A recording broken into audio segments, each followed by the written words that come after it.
आगमन द्वारिका नगरीमध्ये झालं आणि भगवंताने विनंती केली, सत्राजित तुझ्याजवळ जो स्यामंतक मणी आहे त्याचा उपयोग सगळ्यांसाठी झाला पाहिजे. किती लोकांना योगी बनायचंय, हात वर करा. किती लोकांना योगी बनायचंय, हात वर करा. हात वर करा. किती लोकांना योगी बनायचंय, हात वर करा. का इतके कमी हात?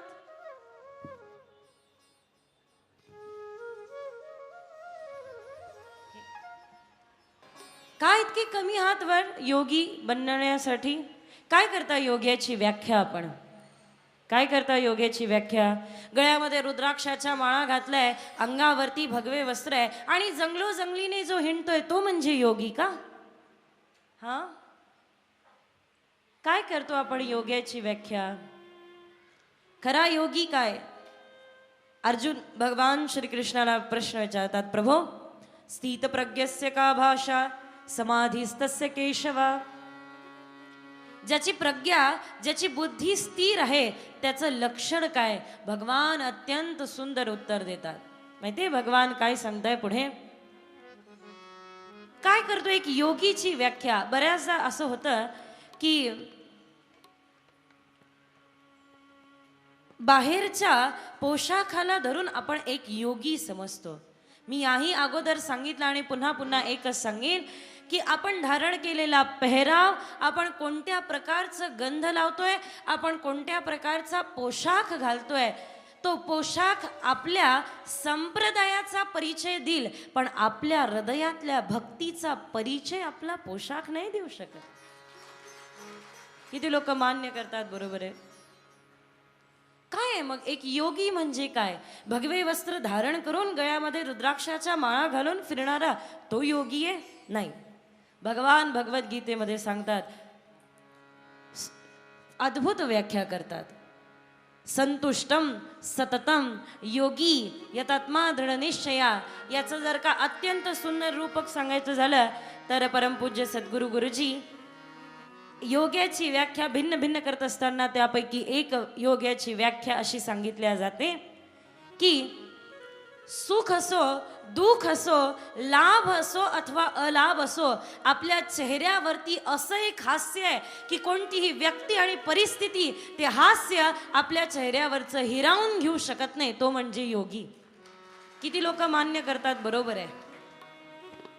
किती लोक मान्य करतात? बरोबर आहे.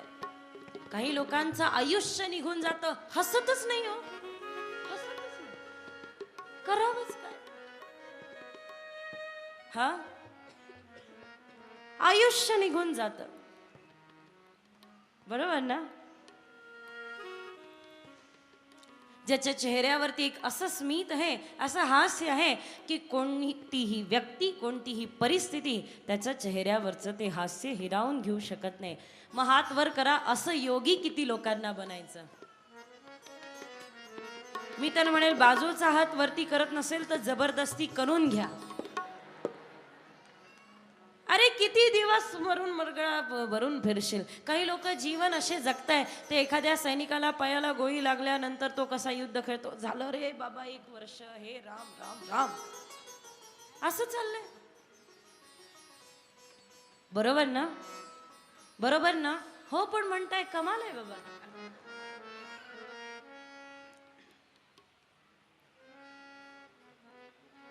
असं योगी जर का बनायचं असेल तर मी एक होमवर्क दिला, तो किती लोक करायला तयार आहे? मी एखादी गोष्ट मागितली तर मला किती लोक द्यायला तयार आहे? मी काहीही मागू शकते? हात वर करा जरा, किती लोकांनी केला होता. मी एखादी गोष्ट मागितली तर किती लोक मला द्यायला तयार आहे? मी काहीही मागू शकते, काहीही. तुमची नवीन गाडी, तुमचा बंगला, तुमची प्रॉपर. काही लोकांचे हात खाली झाले. फोटो घ्या, फोटो. कॅमेरा तिकडे असू द्या जरा वेळ. मी काहीही मागू शकते, हात वरती ठेवा. किती लोक द्यायला तयार आहे? काही मागू शकते. हा, तर आजपासून पुढच्या वर्षापर्यंत, पुढच्या वर्षाच्या, आजची तारीख आहे, तारीख काय आजची? हा 13. हा 13 ना. तारीख लक्षात राहत नाही, वार लक्षात राहत नाही, अशी गंमत आहे. ठीक आहे, 13 तारीख. हा, पुढच्या 13 जुलैपर्यंत, पुढच्या 13 जुलैपर्यंत मी एक गोष्ट मागितली तर मला द्यावी लागेल. वर्षभर न चुकता दररोज 5 लोकांना. काय वाटतं तुम्हाला काय मागेल मी? काय वाटतं तुम्हाला काय मागेल मी? आजपासून पुढच्या वर्षापर्यंत 13 जुलैपर्यंत दररोज न चुकता 5 लोकांना. काय वाटतं काय मागेल मी? जेवू घाला? नाही. मला सांगा, तुम्ही आज जेवू घालाल पण उद्या पुन्हा भूक लागणार नाही का? 5 घरी तुम्ही सुंदर स्वच्छता कराल, 5 घरांपुढे स्वच्छता कराल, पण पुन्हा अशुद्धता होणार नाही का? नाही, ते नाही मागणार. आजपासून पुढच्या वर्षापर्यंत दररोज न चुकता 5 लोकांना काय करा? हसवा. काय फसवा नाही म्हणते, नीट आहे का? आजपासून पुढच्या वर्षापर्यंत 13 जुलैपर्यंत न चुकता दररोज 5 लोकांना हसवा, आनंद द्या. कारण आहे, साबणाला वेगळं धुण्याची गरज नाही. इतरांना धुता धुता साबण स्वतः धुतल्या जातं. तात्पर्य हेच आहे की 5 लोकांच्या जीवनामध्ये हास्य फुलवता फुलवता एक वेळ अशी येईल की तुमच्या चेहऱ्यावरचं हास्य ना कोणती परिस्थिती ना कोणती व्यक्ती हिरावून घेऊ शकणार. किती लोक मान्य करतात? बरोबर आहे. किती लोक मान्य करतात? बरोबर आहे. एकदा स्वामी विवेकानंदांकडे एक व्यक्ती आला आणि स्वामीजींना म्हणायला लागला, स्वामीजी स्वामीजी मुझे योगी बनना है. स्वामी विवेकानंद म्हणतात, ठीक आहे बाळ, योगी बनण्यासाठी तू काय काय केलं सांग. म्हणे खूप माळा फेरल्या, दरवाजे बंद करून करून बसलो. मग स्वामी विवेकानंद म्हणतात, ठीक आहे, तुला योगी बनायचं आहे ना, एक काम कर, थोडं आपल्या किचनमध्ये जाऊन सेवा करून ये, आपल्या आश्रमाच्या भोजनगृहात जाऊन सेवा करून ये. त्यांनी सेवा करायला सुरुवात केली. मनात असा विचार आला, अरे मला तर योगी बनायचंय. पुन्हा स्वामी विवेकानंदांकडे आला, स्वामीजी स्वामीजी मुझे योगी बनना है. अच्छा, योगी बनायचंय? ठीक आहे, काही हरकत नाही. एक काम कर, बाजूच्या गावामध्ये सध्या खूप अस्वच्छता आहे, थोडी सेवा करून ये. सेवा करता करता मनात आला, अरे मुझे तो योगी बनना है. वापस येऊन पुन्हा म्हणताय, स्वामीजी मुझे योगी बनना है, योगी. स्वामी विवेकानंद उत्तर देतात, बच्चे जब तक उपयोगी नहीं बनोगे ना तब तक योगी भी नहीं बन पाओगे. लक्ष आहे ना? यानंतर मी आपल्याला एक प्रश्न विचारू इच्छिते आणि त्या प्रश्नाचे 3 पर्याय आहे. मी असं म्हणेल, पूर्ण भागवताचा सार हा प्रश्न आहे. आणि हात जोडून विनंती आहे, त्या 3 पर्यायापैकी एका कोणत्या तरी पर्यायामध्ये हात वर करा. पण एकच विनंती आहे की एकाच पर्यायासाठी हात वरती करा. नाही तर काही लोक म्हणतील 3दा हात वरती करू, एखादं लागूनच जाईल. नाही तर काही लोक विचार करतील हात वरती न केलेलाच बरा. नाही, याचा अर्थ काय? तुम्ही ज्यानुसार ज्या पर्यायासाठी हात वरती करत आहात त्यानुसार तुम्ही जगत आहात हे सिद्ध होईल. आपलं जीवन कोणत्या दिशेने चाललंय आणि कोणत्या दिशेने जावं याचं प्रत्यक्ष उदाहरण म्हणजे हा प्रश्न आहे. तुम्ही तयार असाल तर मी विचारेल, नाही तर आपण आपल्या कथेकडे वळून, मला काही हरकत नाही. किती लोक तयार आहे? हात वर करा त्या प्रश्नाचं उत्तर देण्यासाठी. फक्त एकच विनंती आहे की त्या प्रश्नाचं उत्तर आजूबाजूच्याचं पाहून देऊ नका म्हणजे झालं. कारण चुकून जर का तुम्ही बाजूच्यानी पर्याय नंबर 2 साठी हात वरती केला, तुम्हीही पर्याय नंबर 2 साठी हात वरती केला, तर हे बघा, मी पहिलेच सांगितलं, तुम्ही जे उत्तर देताय त्यानुसार तुम्ही जगताय. तुम्ही बाजूच्याचा हात पाहून वरती केला तर याचा अर्थ काय की तुम्ही बाजूच्याचं पाहून जगताय. बाजूचा गड्ड्यात पडला तर नेक्स्ट कोण? प्लीज म्हणू नका, मी म्हणून. कळतंय ना मी काय सांगते? तुम्ही ज्याही पर्यायासाठी हात वरती करा त्यानुसार तुम्ही जगताय हे सिद्ध होईल. हात वरती करा ही विनंती. काही लोक म्हणतील आमचा पर्याय 4था आहे, त्यांनी आपला पर्याय आपला सोबत घरी घेऊन जावा. पण हात या 3 पर्यायापैकी एका कोणत्या तरी पर्यायात हात वरती करावा एवढीच विनंती. कारण तोरा मन दर्पण केला, तोरा दर्पण कहला भली बुरे सारे कर्मों को देखे और दिखाए तोरा मन दर्पण कहला. दर्पण मोठा सुंदर आहे. काय आहे ना, फोटो खरं बोलत नाही. 25 वर्षापूर्वी काढलेला फोटो तुम्हाला आजही तरुण दाखवेल, पण दर्पण तुम्हालाच दाखवेल बेटा कानावरचा केस पांढरा झाला बघ जरा नीट. मन दर्पण मन ही देवता मन ही ईश्वर मन से बड़ा ना कोई.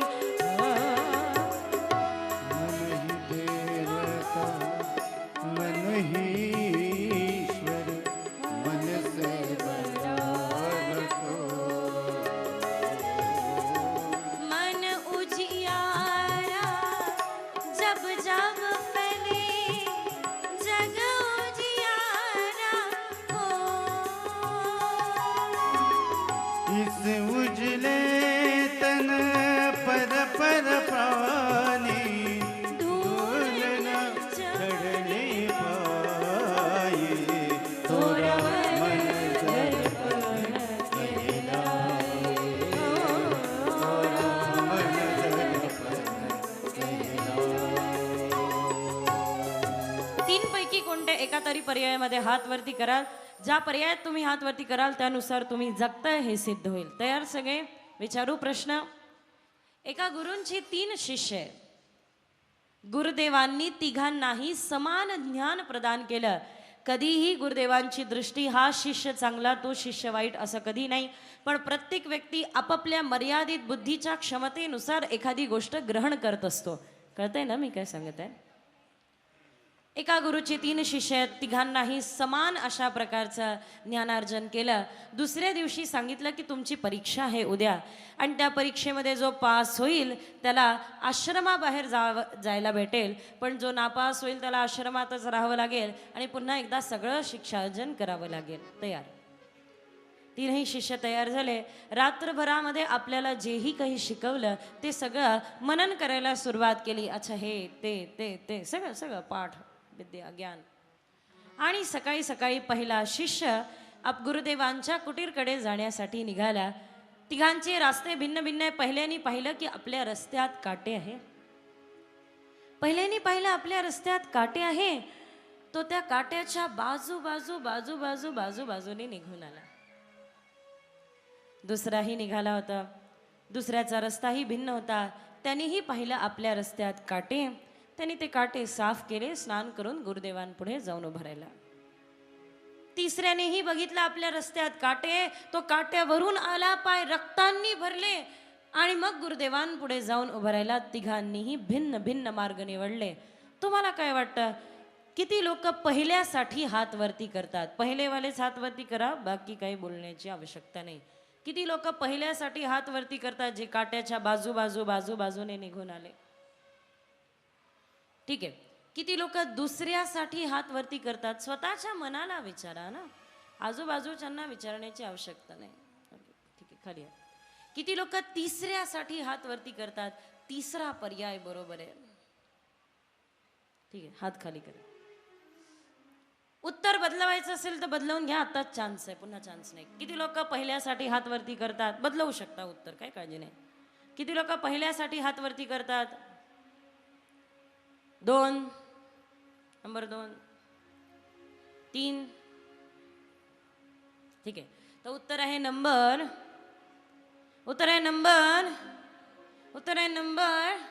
तुम्हाला माहिती असेल तर जाऊ द्या, मी सांगत नाही. उत्तर आहे नंबर, तुम्हाला माहिती आहे मग राहू द्या ना, मग कशाला ऐकता माझ्याकडून. चला कथेकडे वळू, है ना. उत्तर आहे नंबर, एक काम करू, पुढच्या वर्षी सांगते. जानेवारीमध्ये फरवरीमध्ये पुढच्या आमची कथा जुन्नर या ठिकाणी कुसूर शिवनेरी किल्ल्याच्या पायथ्याशी आहे. त्या ठिकाणी या प्रश्नाचं उत्तर त्या ठिकाणी देईल मी नक्की. चालेल ना? किती लोकांना चालेल हात वर करा. हा, भरपूर लोक आहे. अरे वा, जमलं. आता लगेच किती लोकांना आत्ता ज्याच्यात संख्या जास्त असेल त्याचं ऐकू आपण. किती लोकांना उत्तर आत्ता ऐकायचंय? काही लोक इतके हुशार, दोन्ही हात वरती केला. कधी सांगा काय बिघडतं, उगाच केला होता हात वर असाच. गोपाल कृष्ण भगवान की जय. तर उत्तर आहे नंबर. उत्तर आहे नंबर. तुमच्या मनातले आकडे थांबवा. तिघांनी भिन्न भिन्न रस्ते निवडले. गुरुदेवांपुढे उभे आहे. गुरुदेव उत्तर देतात. तुमच्या तिघांपैकी जो पास आहे तो आहे हे नंबर 2. अच्छा, उत्तर काय आहे हे महत्वाचं आहे की ते उत्तर का आहे हे महत्वाचं आहे? का आहे, बरोबर ना? जाणून घ्यायचं ना. पहिल्यालाही असंच वाटलं की गुरुदेव चला ठीक आहे, मी तर त्या काट्याच्या बाजूबाजूने आलो, पण तो तिसरा काट्यावरून आला, पाय रक्तानी भरले, काट्याने भरले, आणि तरी देखील तो नापास कसा काय? त्यावेळेला उत्तर दिलं गुरुदेवांनी, जर का गुरुचं ज्ञान जीवनात असल्यानंतर देखील घरी जाऊन आपल्या कर्माच्या काट्यांद्वारे रडत बसायचं असेल तर जीवनात गुरुच्या ज्ञानाचा उपयोग काय? 7 दिवस भागवत कथा ऐकली, 7 दिवस भागवत कथेचं चिंतन केलं, पण इथून जाऊन पुन्हा घरी आपल्या कर्माच्या, आपल्या दुःखाच्या काट्यांनी स्वतःला कोसत बसायचं असेल आणि रडत बसायचं असेल तर 7 दिवस भागवत ऐकून फायदा काय? खरा ज्ञानी तर तो आहे जो स्वतःच्या मार्गातले काटे साफ करतो, कारण मागच्या येणाऱ्यांचाही विचार करतो. किती लोक मान्य करतात? बरोबर आहे. मला एक अत्यंत आवडतं भजन आहे. त्या भजनाचा अर्थ कळला ना, मी म्हणेल जीवन कळलं. वंदनीय राष्ट्रसंत तुकडोजी महाराजांच्या रचित हे भजन आहे. फार अद्भुत आहे. हा, सच्चा काम करने से जैसे इनाम साहब देता है, भाव भक्ति से भजन करो तो ईश्वर वैसे मिलता है. गुरु कृपा नहीं पड़ी सड़क पर मेरा मैं जानू, बीज न बोए जाते खड़क पर मेरा मैं जानू. हाथ जोड़ और पैर पड़ने से मिले वो सस्ता ज्ञान नहीं, उसको चाहिए आज्ञा पालन जिसके बिना आराम नहीं. गुरु कृपा नहीं पड़ी सड़क पर, गुरु कृपा नहीं पड़ी सड़क पर, मेरा मैं जानू, ओ मेरा मैं जानू, ओ बीज न बोए जाते खड़क पर, मेरा मैं जानू, गुरु कृपा नहीं पड़ी सड़क पर.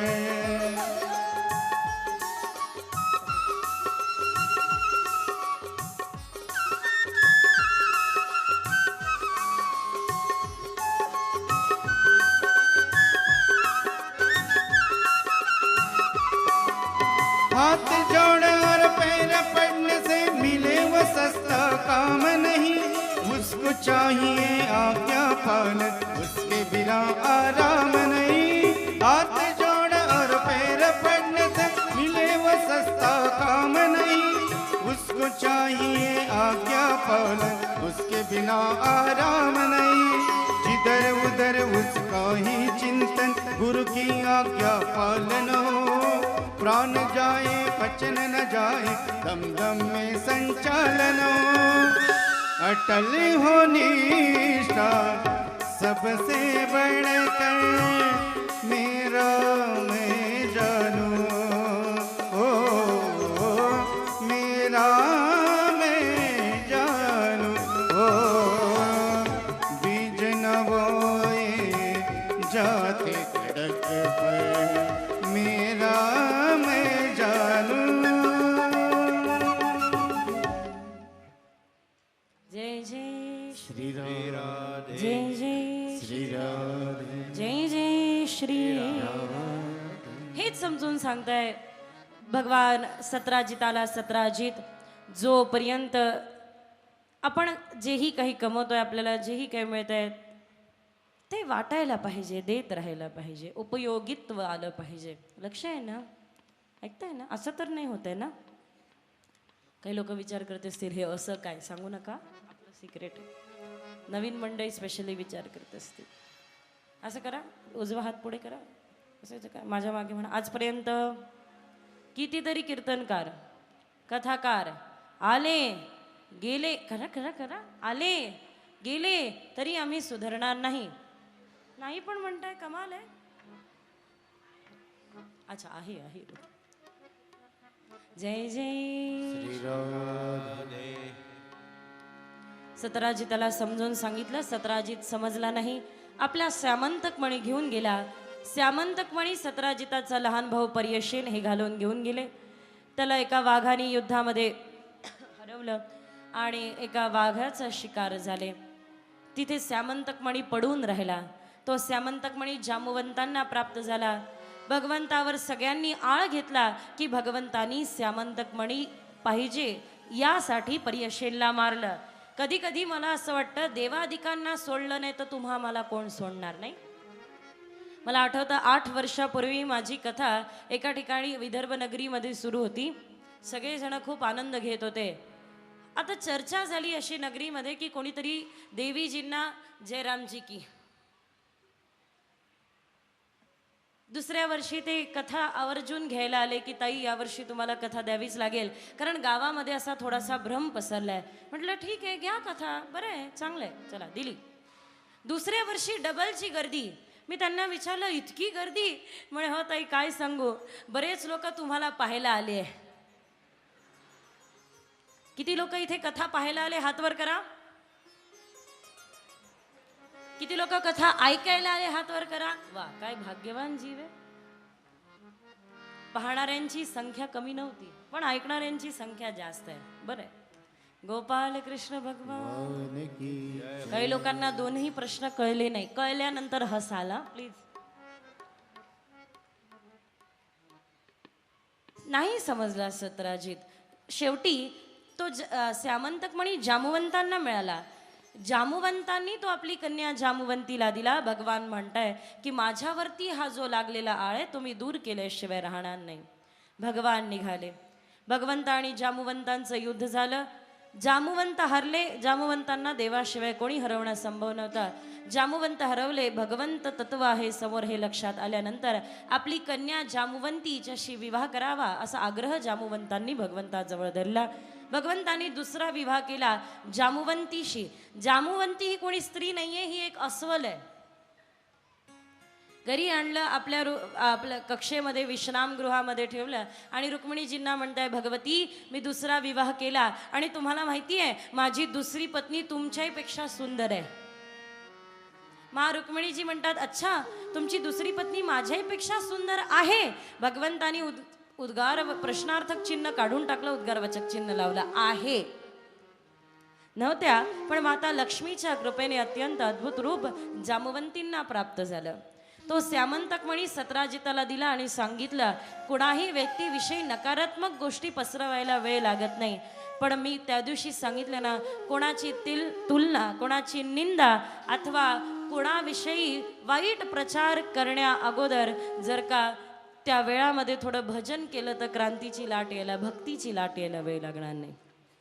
केवढा वेळ वाया घालवतो आपण एकमेकांची निंदा, एकमेकांच्या द्वेष भावनेमध्ये. सतराजित मोठा हुशार होता आणि सतराजित राजनीतिज्ञ होता. त्याला लक्षात आलं होतं की आता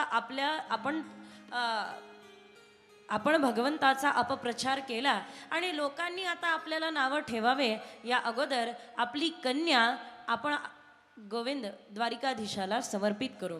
तसंही सत्यभामासाठी भरपूर स्थळ येणं सुरू झाले होते. सत्यभामा फार सुंदर होती, थोडी हट्टी पण होती. सत्यभामाचा विवाह भगवंताबरोबर करून दिला. देवर्षी नारदांनी सत्यभामेला भगवंताची तुला करायला लावली. खूप सुंदर कथा आहे, तुम्हाला सगळ्यांना माहिती आहे. तुला करायला लावली, पण माता रुक्मिणीच्या एका तुलसी दलाने भगवान तोळल्या गेले. रुक्मिणीने एका तुलसी दलाने श्री हरिप्रभू तुळीला दयाघन भक्ती आकळीला. भक्तीने तो कळतो असं वर्णन केलेलं आहे या ठिकाणी. यानंतर तिसरा विवाह सत्यभामाशी झाला. आता चौथा विवाह कालिंदी म्हणजे यमुना, यमराजाची बहीण आहे यमुना. ती तपश्चर्या करत होती. भगवंत म्हणतात ठीक आहे, तुला मी पती मिळावा म्हणून तपश्चर्या करत आहे ना, चालेल, मी तुझा पत्नी म्हणून स्वीकार करतो. तपश्चर्या करत होती हा भाग वेगळा आहे. भगवंत विचार करतात, बरं आहे जरा आपण यमाचे कोण झालो, यमाच्या बहिणीशी विवाह केला तर भगवंत यमराजाचे कोण, हा जावाई, मेहुणे जावाई. आता विदर्भात जावाई असते ना, मेवणे. तो मेवणा कसाही असो ऐकावं लागतं, बरोबर ना. मेवणा कसाही असो ऐकावं लागतं, कसाही असो ऐकावंच लागतं. काही लोकांना अजूनही नाही कळलं, कळल्यावर हसा. आत्ता कळतंय हळूहळू. बरं चालू काही हरकत नाही, वेळ घ्या. तर मेवणे, बरे जरा यमराजाचे आपण मेहुणे झाले तर आपण जसं सांगू तसं ऐकेल म्हणून भगवान कालिंदीचा म्हणजे जमुना राणीचा स्वीकार करतात. चौथी पत्नी कालिंदी, विंद अरविंद यांची बहीण. यांची खूप दीर्घ कथा आहे. मित्रविंद्या, लक्ष्मणा, सत्यभामा, अशा भगवंताच्या 8 पट राण्या आहे. आणि दैत्य भौमासुराने एक अत्यंत विचित्र आणि अत्यंत वाईट कृत्य केलं. प्राकृतिक वलयाचा आश्रय घेऊन आपल्या राज्यामध्ये 16,100 राण्यांना डांबून ठेवलं होतं आणि त्यांच्यावर खूप अशा प्रकारचा अन्याय अत्याचार होत होता. भगवंत धावत गेले. भगवंतानी त्या सगळ्यांना सोडवलं. सगळ्यांनी विचारलं, प्रभू तुम्ही आमचं रक्षण तर केलं, आम्हाला सोडवलं हे सत्य आहे, पण आमच्याशी आता विवाह कोण करणार. 14 वर्षापैकी केवळ काही दिवस माता सीता, मा जानकी रावणाच्या लंकेमध्ये होत्या तर त्यांना अग्निपरीक्षा द्यावी लागली. आम्ही न माहेरी जाऊ शकतो ना आमचा स्वीकार कोणी करू शकतात. देवा कुठे जाऊ. भगवंत म्हणतात काळजी करू नका, ज्याचा कोणी नाही त्याचा मी. 16,100 राण्यांचा भगवान पाणी ग्रहण करतात. एक खूप मोठ्या राजकीय संकटाला भगवान दूर करतात. त्यावेळेला हे संकटच आहे ना. इतक्या वर्ष त्या 16,100 स्त्रियांवरती होणारा अत्याचार, पण मात्र भगवंतानी त्या सगळ्यांचा स्वीकार मोठ्या हृदयाने केला. भगवंताचं हृदय फार शुद्ध आहे आणि म्हणून भगवंताला सर्वत्र शुद्धत्व प्राप्त होते. भगवान म्हणतात काळजी करू नका, ज्याचा कोणी नाही त्याचा मी. जब कोई नहीं आता, जब कोई नहीं आता, जब कोई नहीं आता, जब कोई नहीं आता, जब कोई नहीं आता, मेरे शाम आते हैं. बड़े दुख के दिनों में वो मेरे काम आते हैं. बड़े दुख के दिनों में वो मेरे काम आते हैं. जब कोई नहीं आता, जब कोई नहीं आता, मेरे शाम आते हैं. बड़े दुख के दिनों में वो मेरे काम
मेरी नैया चलती है पतवार नहीं होती होती पतवार नहीं होती तेरे बिना जीवन की सदा हार ही होती सदा हार ही होती मेरे श्याम मेरे श्याम मेरे श्याम मेरे श्याम मेरे श्याम मेरे श्याम राधे श्याम सीता राम राम राम राधे श्याम श्याम श्याम राधे श्याम श्याम श्याम सीता राम राम राम बऱ्याचदा आपल्याला आपलं दुःख फार मोठं वाटतं बऱ्याचदा मी मगाशी सांगितलं ना विद्वान तो आहे जो स्वतःच्या जीवनातले काटे साफ करतो कारण मागच्या येणाऱ्यांचा विचार करतो काटे साफ करतो म्हणजे नेमकं काय करतो हे जाणून घेणं गरजेचं आहे बऱ्याचदा आपल्याला आपल्या जीवनातलं दुःख फार मोठं वाटतं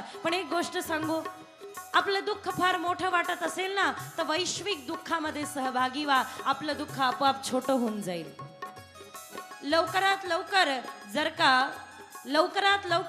का दुखी व्हायचं असेल तर एकच करावं दररोज स्वतःला एकच प्रश्न विचारावा माझं कसं होईल माझं कसं होईल माझं कसं होईल माझं कसं होईल आणि जर का लवकरात लवकर सुखी आणि आनंदी व्हायचं असेल तर एकच स्वतःला विचारावं की मला इतरांसाठी काय करता येईल बरोबर आहे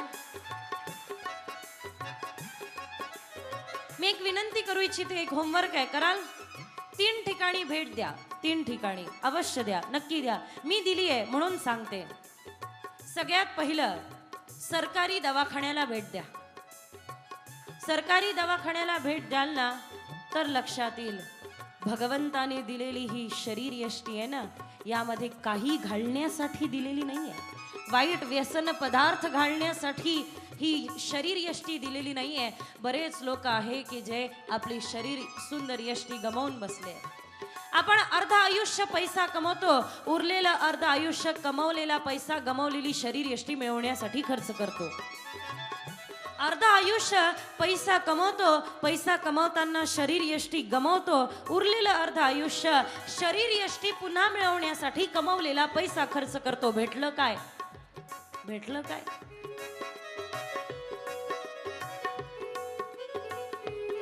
दुःख कोणाच्या जीवनात नाही सांगा असं कोणी आहे इथे ज्याच्या जीवनात दुःख नाही हात वर करा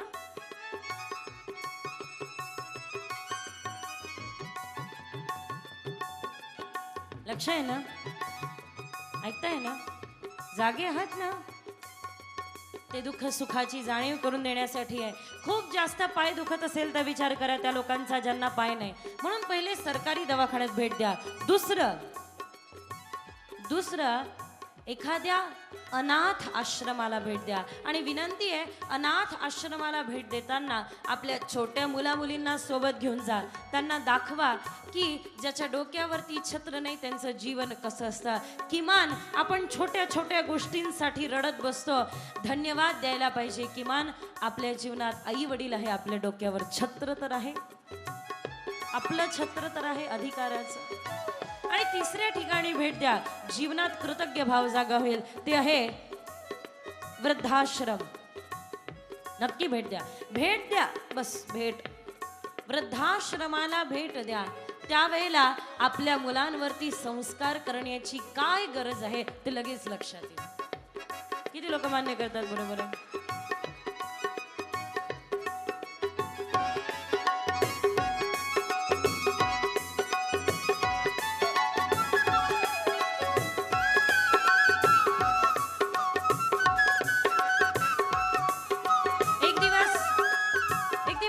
माहिती नाही का पण माझं मन फार अस्थिर होतं माझे वडील गेल्यानंतर माझं मन फार अस्थिर होतं कारण ते फक्त माझे वडील नाही माझे अर्थातच गुरु पण होते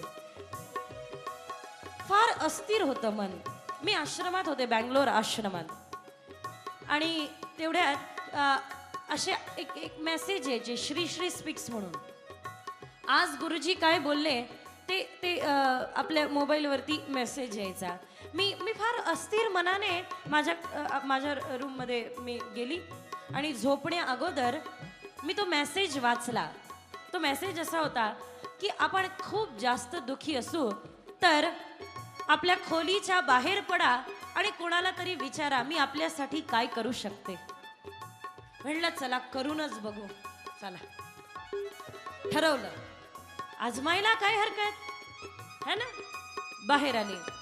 एक एक एक विदेशातल्या महिला होत्या, त्या उभ्या होत्या आणि त्यांच्या पायाला पित्त पित्त असतं ना, पित्त वाढल्यानंतर ते त्यांना कळत नव्हतं की हे पित्त काय आलेलं आहे.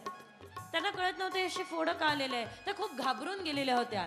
मग आपलं पित्ताला थांबवण्यासाठी ज्या ज्या गोष्टी करायच्या असतात ते मी त्यांच्यासाठी केल्या. त्यांना विचारलं, मी काही करू शकते का, तुम्ही चिंतेमध्ये दिसता. तर त्या पित्ताला कमी करण्यासाठी ज्या ज्या गोष्टी करायच्या होत्या त्या गोष्टी मी केल्या. त्यांचा प्रॉब्लेम कमी करण्यासाठी मी प्रयत्न केला आणि माझ्या मनातली अस्थिरता कधी निघून गेली हे मला कळलंच नाही. कळतंय ना मी काय सांगते. आपण ज्या वेळेला आपल्या जीवनात दुःख येतं त्या दुःखावरती फोकस करून बसतो, पण त्यावेळेला सेवा करायला पाहिजे. दुःख तर असं निघून जातं. किती लोक मान्य करतात, बरोबर आहे. मी 12 वर्ष झाले आज कथा करत आहे. 12 वर्ष झाले हा अनुभव इतरांपुढे मांडते आहे. पण त्या 12 वर्षापैकी माझे 3 वर्ष जे आहे ते फक्त शब्दांच्या अनुभवामध्ये गेले, म्हणजे शब्दांमध्ये गेले. मला असं वाटायचं कथा म्हणजे फक्त शब्द आहे आणि ते शब्द लोकांपुढे मांडणं नाही. पण ज्या वेळेला मी आर्ट ऑफ लिव्हिंगचं आनंद अनुभूती शिबिर केलं त्यावेळेला माझ्या लक्षात आलं, ओ भगवंताने दिलेलं हे सगळ्यात सुंदर आपल्याकडे असलेलं एक तोफा आहे, ज्याद्वारे इथे लोक येतील. किमान 3 तास त्यांचं मन वर्तमान क्षणामध्ये राहील. किमान 3 तास ते आपलं दुःख विसरेल आणि त्यांच्या मनाला स्वभाव सवय लागेल की अरे 3 तास आपण वर्तमानात राहू शकतो, 3 तास दुःख विसरू शकतो, तर उरलेल्या 24 तास देखील आपण अशाच आनंदाची अनुभूती करू शकतो. हे का होतं असं? तणाव चिंता का आहे? बघा, तणाव याची व्याख्या काय केली जाते, माझ्या बरोबर करा. हां, मी तुम्हाला सांगते. ॲक्शन सेट करा, जास्त वेळ लक्षात राहील. हां, प्रत्येकाकडे ठीक आहे असू द्या आता. हां, आता ठीक आहे, मी हात नाही लावणार आता. प्रत्येकाकडे 24 तासाचा वेळ आहे, बरोबर. ॲक्शन सेट करायला प्रत्येकाकडे 24 तासाचा वेळ आहे. असं काही आहे का की कोणी गरीब आहे म्हणून 23 आणि श्रीमंत आहे म्हणून 25? नाही ना. हां, हेच ठीक आहे. मला सरकायला प्रत्येकाकडे 24 तासाचा ॲक्शनच आहे. प्रत्येकाकडे 24 तासाचा वेळ आहे आणि जबाबदारी किती आहे? कामं किती आहे? वाढवता येईल तेवढं कमी आहे ना. वेळ कमी आहे, जबाबदारी जास्त आहे आणि ऊर्जा एनर्जी बोटावरती बसेल इतकी. वेळ कमी आहे, जबाबदारी जास्त आहे, ऊर्जा अगदी कमी आहे. या स्थितीमध्ये जे निर्माण होतं त्याला म्हणतात टेन्शन, त्याला म्हणतात तणाव, त्याला म्हणतात चिंता. किती लोकांनी अनुभव केला, कधी कधी सोप्यातलं सोपं काम देखील कठीण वाटायला लागतं ज्या वेळेला ऊर्जेची लेवल कमी असते. आणि किती लोकांनी अनुभव केला, ज्या वेळेला ऊर्जा स्तर भरपूर असेल तर कठीणातलं कठीण काम देखील अगदी सहज होतं. किती लोकांचा अनुभव आहे? हात वर करा. हा सगळा ऊर्जेचा खेळ आहे, बरोबर ना. किती लोक मान्य करतात? मग आपल्या हाती वेळ वाढवणे शक्य नाही. 24 तासाचा मर्यादित वेळ आहे. आपल्याकडे जबाबदारी कमी करता येणार नाही, कारण जबाबदारी कमी केली तर प्रगती थांबेल आणि आजची जबाबदारी कमी केली तर उद्याची जबाबदारी अजून वाढेल. ना जबाबदारी कमी करू शकतो ना वेळ वाढवू शकतो. आपल्या हाती एकच आहे, ऊर्जा वाढवणे. या पलीकडे पर्याय नाही. ऊर्जा 4 प्रकारे आपल्याला शरीराला मिळते. एक भोजन, सात्विक भोजन. पुन्हा सांगू? सात्विक भोजन, बरोबर ना. दुसरं आहे झोप, पुरेशी झोप, जास्त नाही. तिसरं आहे ध्यान. चौथं आहे श्वास. तर भोजन आणि निद्रा यातून आपण ऊर्जा मिळवतोय, पण अजून ध्यान आणि श्वास काय याच्याविषयी आपल्याला माहितीच नाही. आपण आपल्या फुफ्फुसांचा फक्त 30% वापर करतो, पण याचा परिपूर्ण वापर होणं गरजेचं आहे. ते प्राणायामाद्वारे होतं. लक्ष आहे ना मी काय सांगत आहे? आताच काही दिवसांपूर्वी आपण योग दिवस साजरा केला आणि अनेको शिक्षक मंडळी अनेको मंडळींनी योग केला. त्या योगद्वारे सगळे खूप आनंदी झाले. तो दिवस उत्साहात गेला आणि रोज जे करताय त्यांचा प्रत्येक दिवस तसाच उत्साहात जात आहे. कारण ऊर्जा, कळतंय ना मी काय सांगत आहे? लक्ष आहे ना? तर ही ऊर्जा ध्यान आणि श्वास याद्वारे कशी मिळवता येईल हे आपण सुदर्शन क्रियेतून शिकतो. जसं मला फार त्रास होता पूर्वी, कारण 6-6 तास बसून कथा करणे हे बरेचदा सोपं नाही आणि प्रत्येक वेळेला माझी जागा बदलत राहते. स्थळ दर 8 दिवसाला बरेच लोक म्हणतात, ताई अहो आमची जागा बदलली तर झोप नाही लागत हो, तुम्हाला कसं काय सहन होतं? दर 8 दिवसाला नवीन गाव. मी त्यांना सांगत असते, माझी जागा नाही बदलली तर मला झोप लागत नाही. तिथल्या तिथे तरी थोडंफार कळतंय ना मी काय सांगते? खूप फिरावं लागतं, खूप बोलावं लागतं. अनेको लोक भेटतात, अनेको प्रॉब्लेम सांगतात, अनेको दुःख सांगतात. असे लोक बघितले, असे सुशिक्षित मंडळी बघितले, पण जीवनामध्ये खूप खूप जास्त दुःख संकट घेऊन फिरताय. सगळ्यांना माझा एकच विनंती आहे की एकदा तरी सुदर्शन क्रिया करा. एकदा तरी सुदर्शन क्रिया करा. त्या सुदर्शन क्रियेद्वारे जे चैतन्य येईल ना, किती लोकांनी त्या सुदर्शन क्रियेचा अनुभव घेतलाय आणि त्या सुदर्शन क्रिया केली आहे आणि सुदर्शन क्रिया करून आपल्या जीवनामध्ये 100% बदल अनुभवलाय. हात वर करा, हात वरतीच ठेवा जरा, मला बघू द्या कोण कोण आहे. माझं असं मान्यता आहे की एका वक्त्याला जर का 5 तास 6 तास कथा करायची असेल तर किमान त्यांनी काही क्षण डोळे बंद करून स्वतःत बसलं पाहिजे. स्वतःची व्यक्तिगत साधना काही असली पाहिजे आणि नाही काही तर भरपूर सुंदर असं ज्ञान आहे हे, जे केवळ खूप जटिलतेने आणि खूप कट्टरतेने नाही, खूप सहज खेळता खेळता मिळतं. पण एक भजन करू आणि आपल्या महत्त्वपूर्ण कथेकडे वळूया.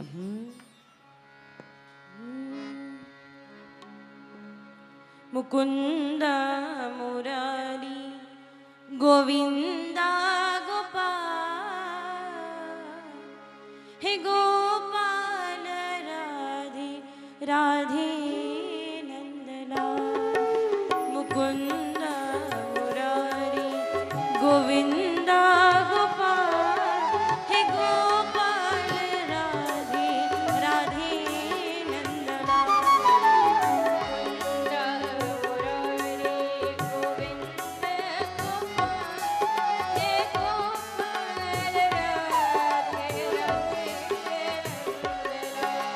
राधे नंदलाल, राधे नंदलाल, राधे नंदलाल, राधे नंदलाल. मुकुंद मुरारी गोविंद